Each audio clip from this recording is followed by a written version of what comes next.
The night in Adams, Tennessee, was colder than it should have been for early autumn. The wind whispered through the empty fields, carrying with it the scent of the river and something else, something old, heavy, and watching.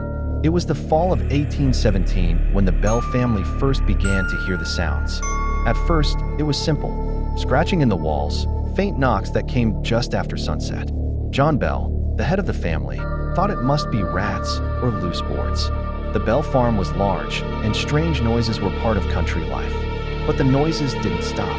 They grew louder, more deliberate. When John tried to locate the source, the walls would go silent, only to begin again the moment he left the room. Before long, the scratching turned into pounding.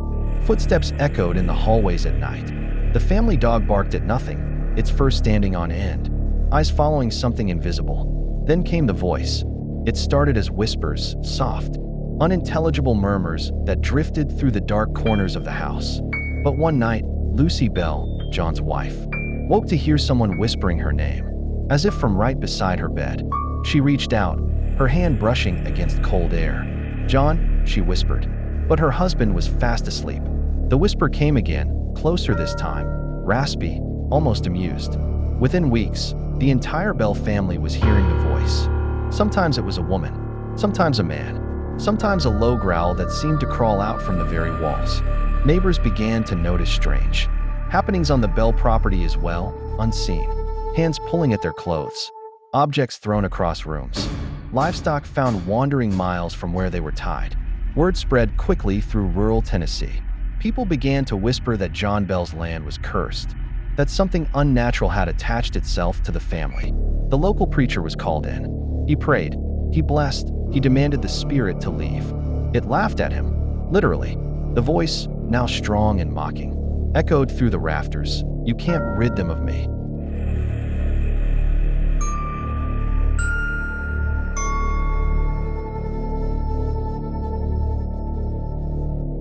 What was most terrifying was how intelligent the entity seemed.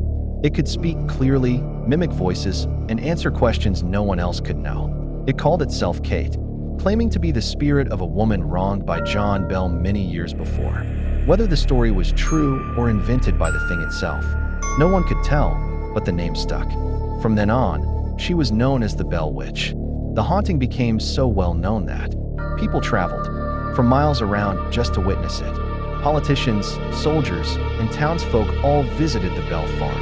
Even Andrew Jackson, who would later become President of the United States, came to see the haunting with his own eyes. According to old accounts, his wagon stopped dead in the road as he approached the property, his horses refusing to move forward. Jackson reportedly said, "By the eternal, boys, that must be the witch." Inside the Bell house, the terror only deepened. The witch tormented the family night and day. She pulled the children's hair, slapped them, and shouted blasphemies through the rooms. Betsy Bell, the youngest daughter, suffered the most. She was thrown, scratched, and pinched by invisible hands. The voice would call her name in the night, taunting her until she screamed. And then, it began to target John Bell himself. He grew weaker as the months went by, his face pale, his movements sluggish. Doctors could find no illness, no reason for his decline. The witch often mocked him, calling him Old Jack Bell, vowing that she would kill him before she left. She seemed to feed on his fear, her laughter echoing through the house like the creaking of a coffin lid. One morning in December 1820, John Bell was found unresponsive in his bed. On his nightstand sat a small vial of strange, black liquid that no one in the family recognized. When one of John's sons tried to feed a drop of it to the family cat, the animal convulsed and died instantly. From the darkness of the room came the witch's voice. "I gave him that medicine. He'll never get up again." John Bell was buried 2 days later. During the funeral, the witch's mocking laughter rang out across the countryside. Witnesses swore they heard her singing joyfully as the coffin was lowered into the ground. After that, her activity began to fade. By 1821, she had mostly vanished, though she promised to return in 7 years. And she did. In 1828, the entity returned, speaking to John Bell Jr., the eldest son. This time, her tone was different, calm, almost philosophical. She discussed life, death, the afterlife, even religion. She predicted future wars and events that, according to records, later came true. Then, as suddenly as she had come, she said farewell and disappeared once more. Generations later, residents of Adams continued to report strange occurrences. Disembodied voices calling their names, flickering lights moving through the woods at night. Tourists who visit the old Bell Witch Cave, a limestone cavern near the original Bell Farm, speak of sudden cold gusts and faint laughter echoing from deep within the tunnels. A few even claim to have seen her, a shadowed figure of a woman, watching silently from the darkness.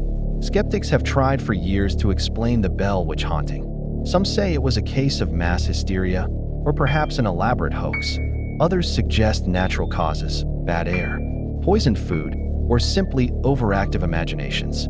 But those explanations fall short when you read the dozens of written testimonies from the time, letters, diaries, and even official documents describing events no rational mind could explain.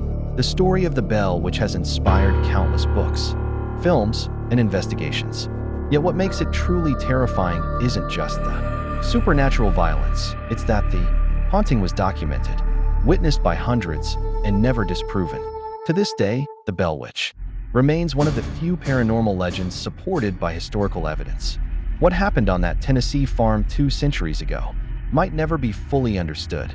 Was it truly the spirit of Kate Batts, the woman who allegedly cursed John Bell? Was it something darker, something that used her name to mask its true nature?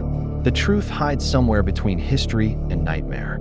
If you visit Adams today, you'll find a quiet little town with friendly faces and wide fields of green. The Bell property is long gone, but the cave remains.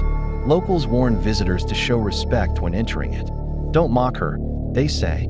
Don't call her name. Some even leave offerings, coins, flowers, small crosses at the mouth of the cave, just in case the old spirit is still listening. And sometimes, when the wind blows just right, you can hear it. A faint laugh carried over the hills, echoing from the dark mouth of the cave. A whisper that seems to say, "I told you I'd come back." The Bell Witch wasn't just a ghost story told around a campfire. She was a presence that tore a family apart, witnessed by neighbors, recorded in history, and still felt by those who dare to visit her resting place. So the next time you find yourself walking alone through the woods at night, when the air grows still and the sound of footsteps echoes behind you, remember this: some stories never die. They wait, they whisper, they watch, because somewhere in the darkness, the Bell Witch is still listening.